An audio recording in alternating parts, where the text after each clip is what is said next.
Welcome to 34O, the podcast where we talk about intimacy, relationships, and what allows us to grow as human beings. This isn't a teaching episode. It's not here to give you strategies, tools, or answers. This is a place to land.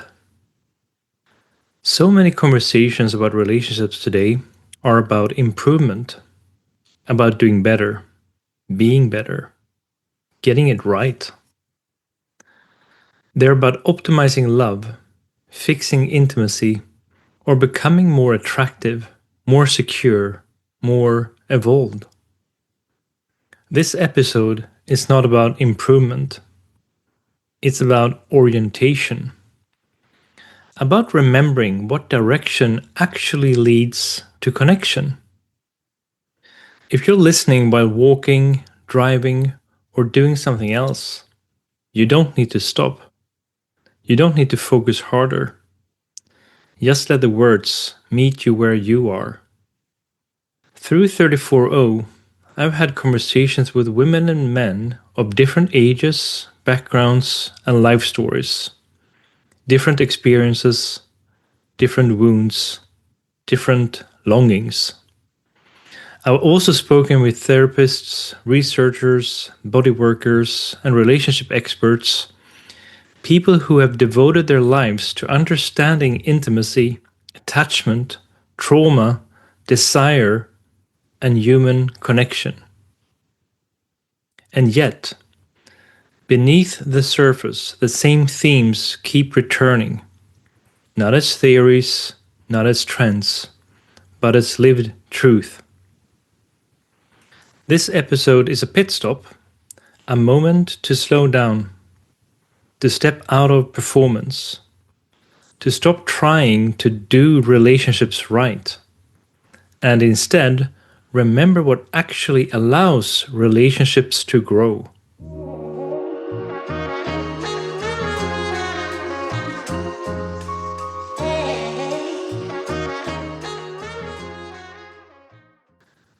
Awareness before self-love.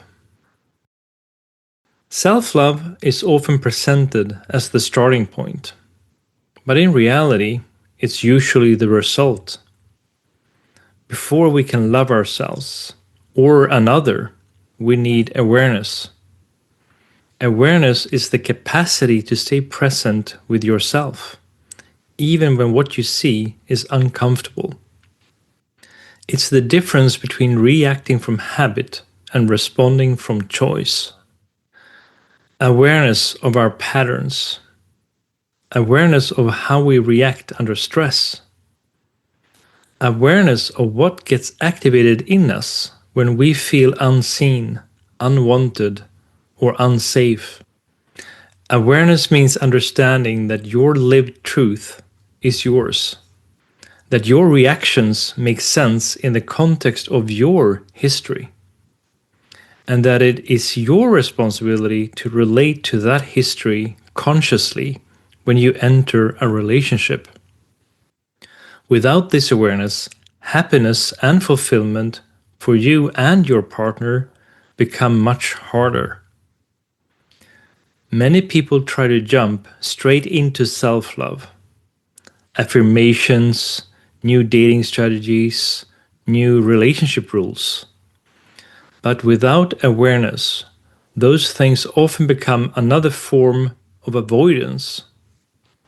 Awareness is uncomfortable because it removes the illusion of innocence. Awareness often feels threatening because it asks us to give up the idea that everything happening to us is caused by someone else. It asks us to see how we contribute, how we react, how we repeat. This isn't about fixing yourself. It's about recognizing when the past is speaking through the present. The moment we can say, "This reaction is familiar. I've been here before," something shifts. As Moore mentioned in the episodes about Emilia, The subconscious will always choose a familiar hell over an unfamiliar heaven.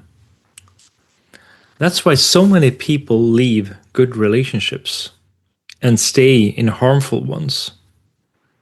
Awareness doesn't remove fear.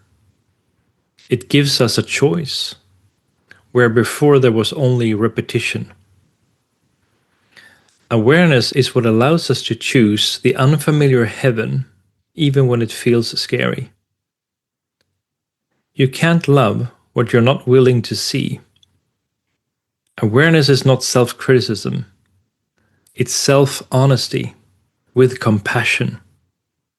But the moment you see yourself clearly, without judgment, self-acceptance begins. And from self-acceptance, self-love slowly grows.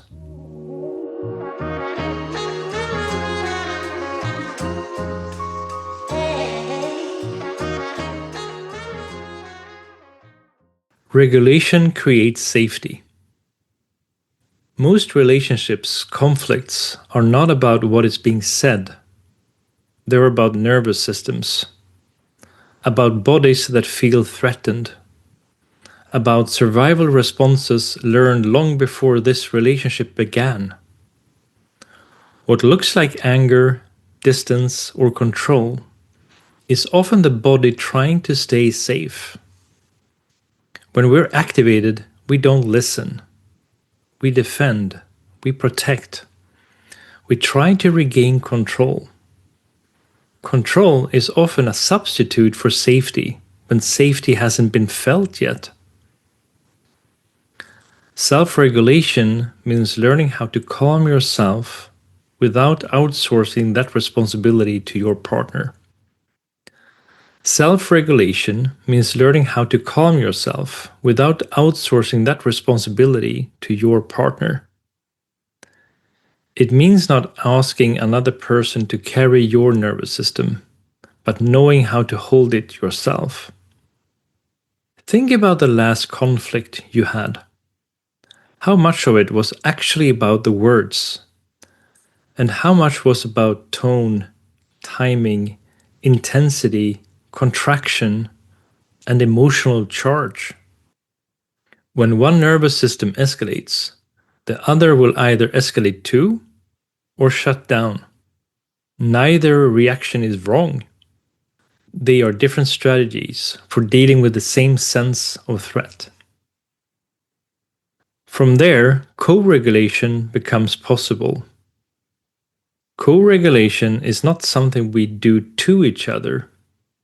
It's something that happens when one person is regulated enough to stay present.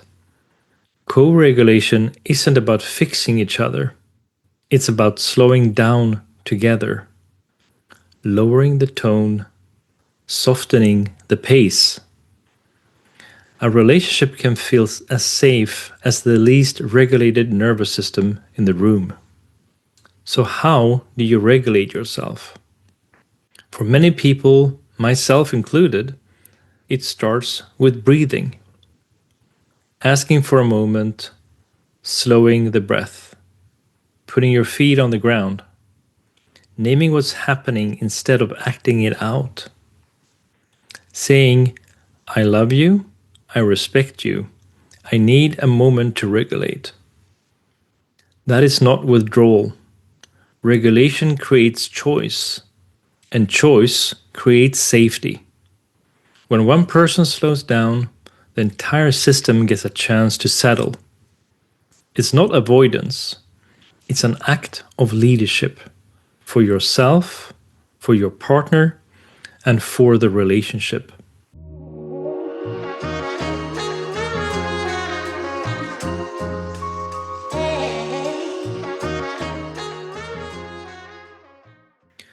Communication without defense. What we often call communication problems are actually protection strategies. Strategies that once kept us safe. Learning moments when connection felt uncertain, unpredictable, or even conditional. The moment the goal becomes being right, connection is already lost. Being right often feels safer than being open. Rightness protects the ego. Openness invites contact. Real communication begins when we're willing to be seen, without guarantees.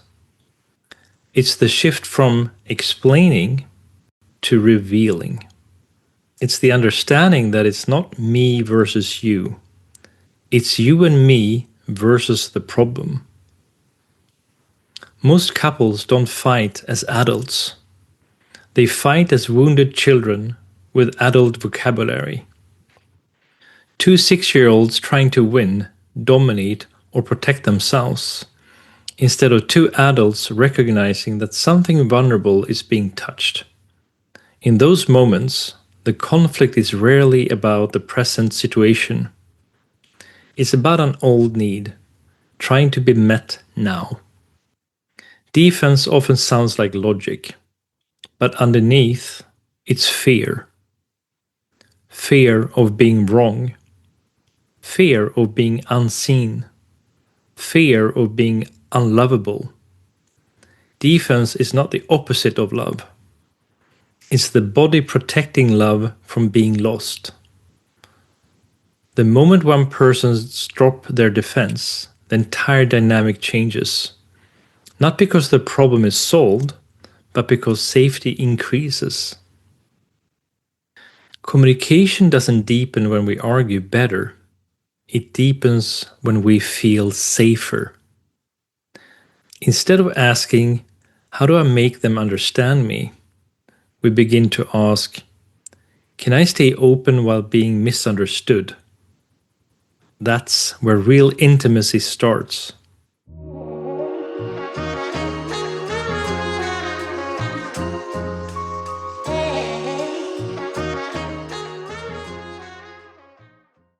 Fear of relationship and the courage to stay. One of the most common themes that has emerged through 34O is not a fear of intimacy. It's a fear of staying. Not staying forever, but staying present when the nervous system wants to leave. Many people leave not because the relationship is wrong, but because it becomes real. And real means mirrors. And mirrors don't always show us who we wish we were, but who we are becoming and who we were. Real means responsibility. Real means you can't hide behind fantasy anymore. Staying when things feel uncertain. Staying when desire fluctuates. Staying when old wounds are activated. For many people, relationships don't feel dangerous because of the other person. They feel dangerous because of what they awaken inside us. Fear of needing someone. Fear of being too much. Fear of not being enough. Fear of losing yourself. These fears rarely come from the present moment. They come from earlier experiences where staying meant disappearing, adapting, or being hurt. Leaving often feels safer than staying present with discomfort. What we sometimes call independence or high standards is, at times, unprocessed fear. Staying doesn't mean enduring harm. It doesn't mean abandoning boundaries. Staying is not passivity. It's an active choice to remain in contact while staying connected to yourself. It means staying present long enough to let something move. Staying requires 3 things. First, tolerance for discomfort. The ability to feel activation without immediately acting on it. Second, self-trust. Knowing you can take care of yourself, even if the outcome is uncertain. And third, relational courage, choosing contact over control. Control promises safety.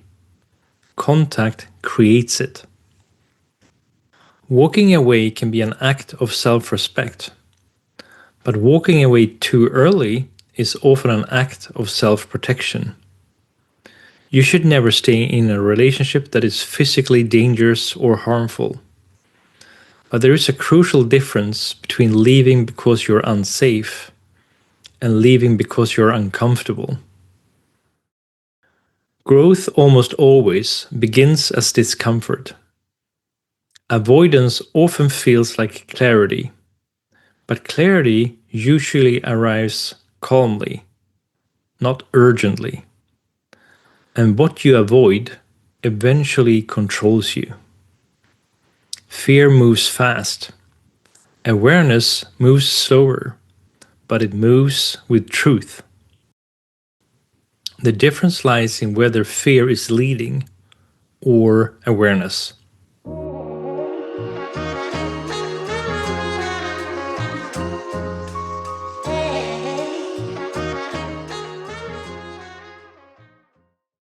Intimacy beyond performance. So much of modern intimacy is shaped by performance. Performance didn't come from nowhere.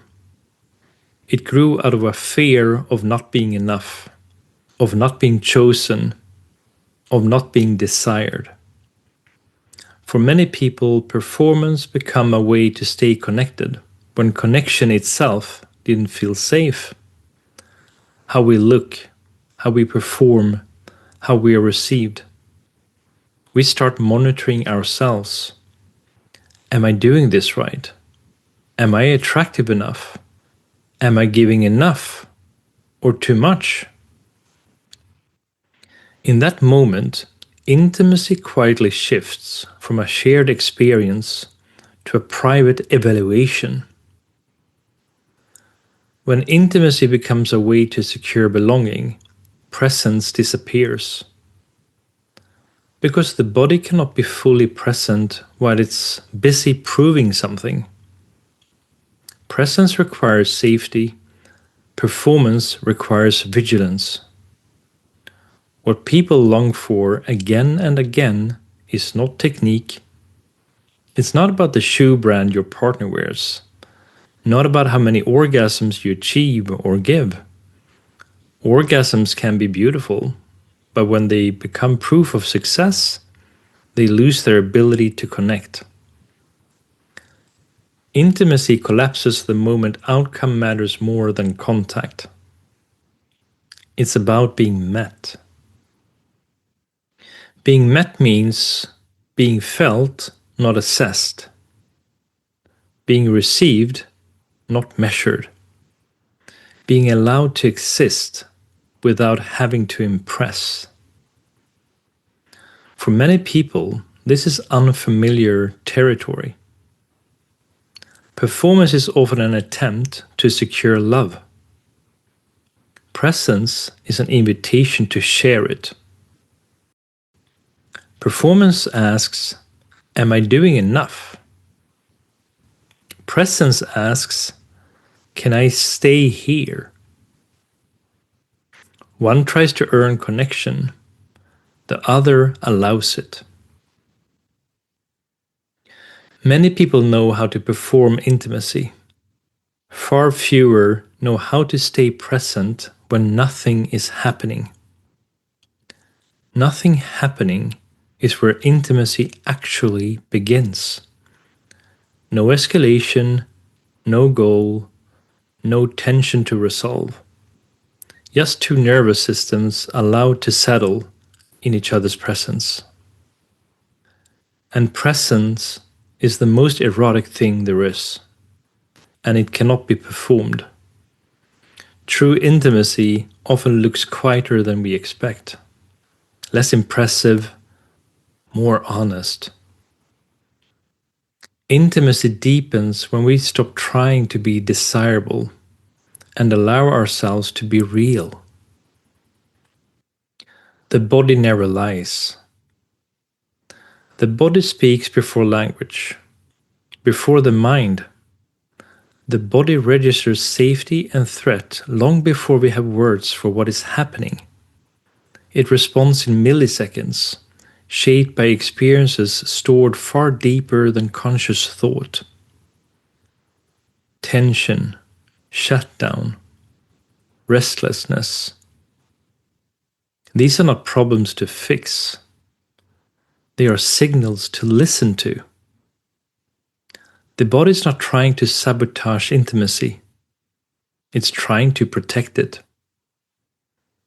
Ignoring the body is one of the fastest ways to lose intimacy. Because when the body doesn't feel safe, no amount of explanation or reassurance will be enough. Intimacy cannot be negotiated past the nervous system. The body doesn't speak in sentences. It speaks in sensations. A tight chest, a shallow breath, a sudden urge to leave. These sensations often arrive without warning. And when we don't understand them, we tend to turn them into stories. Stories about the other person. Stories about the relationship. Stories about what must be wrong. But sensations are information, not conclusions. Learning to listen to the body is learning to hear the truth before the story. The story usually comes later. To make sense of something the body already knows. When we listen early, we don't need to dramatize later. Regulation is not about control. It's about allowing the body to complete what it started. Breath, movement, stillness. A regulated body makes space for an open heart. A stressed body will override even the best intentions.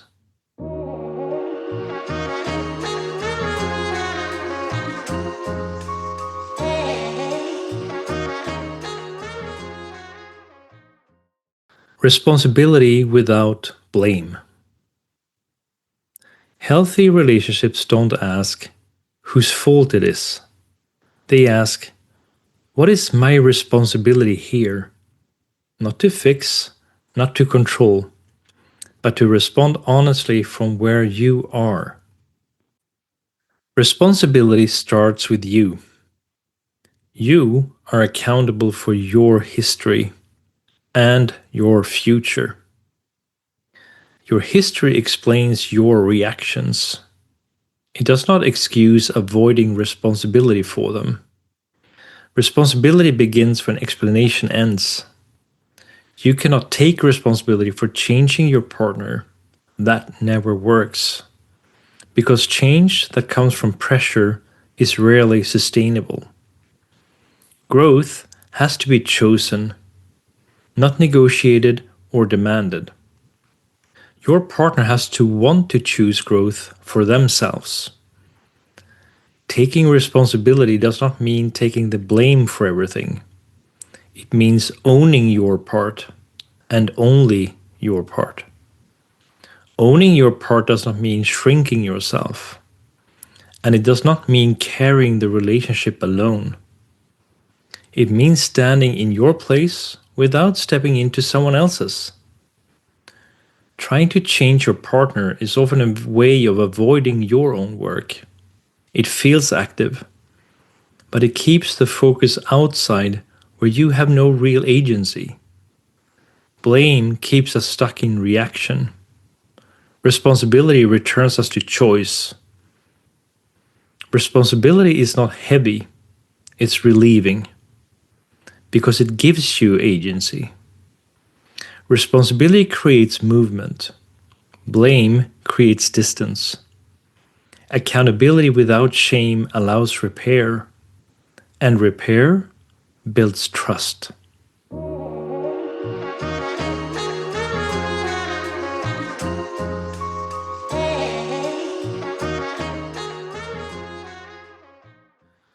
Relationship as a place, not a solution.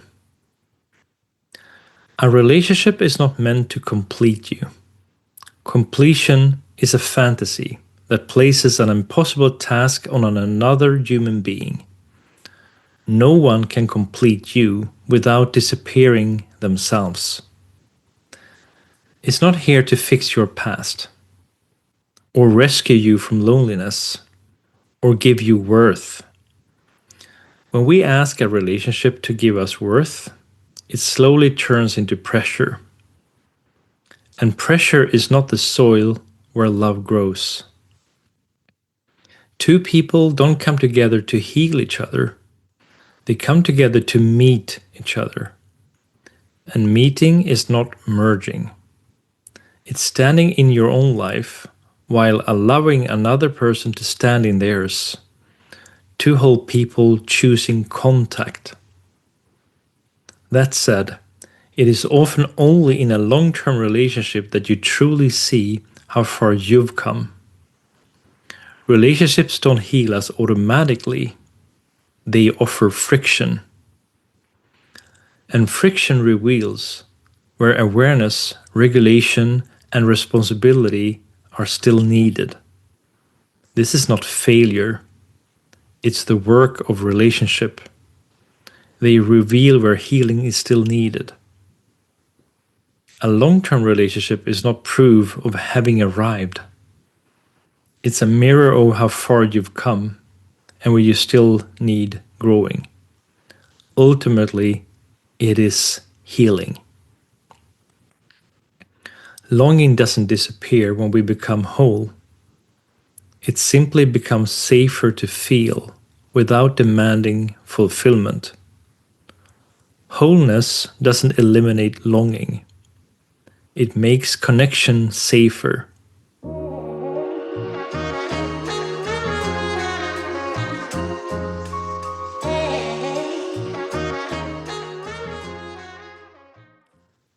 Let it land. If something in this episode touched you, let it land. You don't need to understand it fully. You don't need to agree with all of it. And you don't need to act on anything right now. Sometimes the most important work happens when we stop trying to change ourselves and simply allow something to be felt. This episode wasn't meant to give you answers. It was meant to offer orientation, a sense of direction, back to awareness, back to the body, back to presence. Nothing you've heard here needs to be remembered perfectly. Just notice what stayed with you, what lingered, what gently asked for your attention. That's usually where the work is. And this is not the end of 34O, it's the ground it stands on. The place we return to when things become complicated, confusing, or loud. If this episode resonated, you don't need to convince anyone else of its truth, but you might want to share it with someone who could use a place to land too. Thank you for listening. Thank you for staying. And thank you for being willing to meet yourself and others with a little more honesty. Until next time, stay open, stay present, stay curious, and stay honest.